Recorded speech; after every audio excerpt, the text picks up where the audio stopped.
बिस्मिल्लाहिर्रहमानिर्रहीम अस्सलाम वालेकुम वीवर। हाज़िर हूँ एक नई वीडियो में एक न्यू रेमेडी के साथ। आज हम बात करेंगे कुदरत के बेतहाशा फ़वाइद से भरे हुए फल इंद्रायणी या कोड़ तुमे के बारे में। और ये कि किस तरह इस अजूबा रोज़गार फल से आंखों के एक नहायत ही तकलीफ दे बीमारी पड़वाल चश्म से निजात हासिल कर सकते हैं। इंद्रायणी या कोड़ तुमे एक नहायत ही मुफीद और खूबसूरत मगर कड़वा फल है जो कि खरबूजे की शक्ल का गोल गोल सब्ज़ और पुख्ता हो जाने पर जर्द हो जाता है।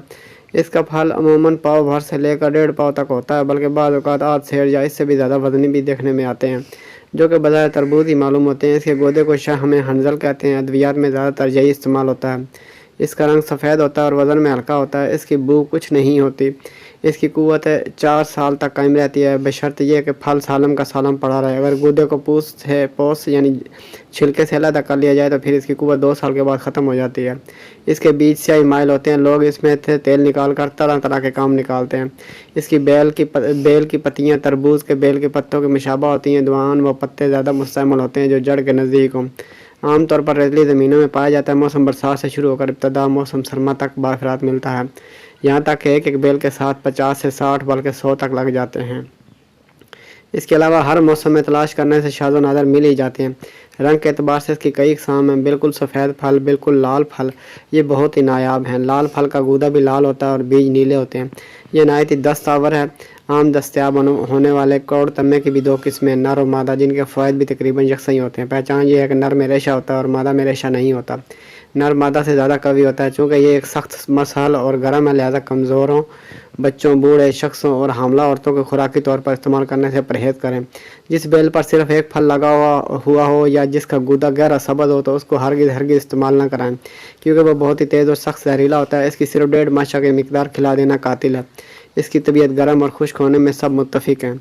वीवर, यह फल बिला शक व शुबा कुदरत का बेशबहा खजाना, जिसकी बेपनाह फ़वाइद, अनगिनत फ़वाइद हैं। इस पर मैं आपके लिए वीडियो लेकर आता रहूँगा।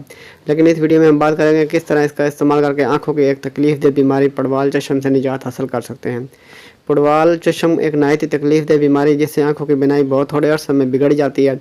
ज़ायद बाल आँख के ढेले में चुभते रहते हैं, जिस वजह से हर वक्त आँखों से पानी बहता रहता है। इस मर्ज़ का इलाज डॉक्टरों के नज़दीक बजुज़ पलक बंदी के कोई नहीं। अलबत्ता यह फ़ख्र सिर्फ तिब्ब यूनानी को ही हासिल है कि इसके मर्ज़ का इलाज बिला ऑपरेशन करने के मुद्दई हैं, बल्कि कर दिखाते हैं, जिसके चंद बार के इस्तेमाल से ज़ायद बालों का गुना बंद हो जाता है। एक इंद्रायणी शबद लेकर उसमें शगाफ देकर इसके अंदर 1 तोला सुरमा स्याह की डली रख कर इंद्रायणी के टुकड़े से ही बंद कर दें। किसी जगह एहतियात से रख दें।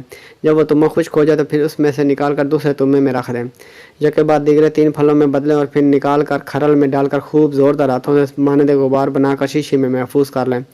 बवक्त ज़रूरत ज़ायद बालों को मोचने वगैरह से उखाड़ कर दवा को ज़रा ज़रा ऊपर लगा दें। 2-3 बार हद 4 बार उखाड़ने की ज़रूरत पेश आएगी और फिर इंशाल्लाह उम्र भर पैदा ना होंगे। अल्लाह वाज़ी, यह सुरमा आँखों के दीगर अमराज मसलन धुंध, जाला, पानी वगैरह के लिए भी बहुत ज़्यादा मुफीद है। वो अक्सीर का दर्जा रखता है। अब तक के लिए इतना ही। मिलते हैं नेक्स्ट वीडियो में एक न्यू रेमेडी के साथ। वीडियो अच्छी लगे तो लाइक कीजिए, शेयर कीजिए और हमारे चैनल को सब्सक्राइब कर दीजिए और साथ लगे बेल आइकन को प्रेस कर दीजिए ताकि हर आने वाली वीडियो आप तक बर वक्त पहुँचती रहे। आपका बहुत बहुत शुक्रिया।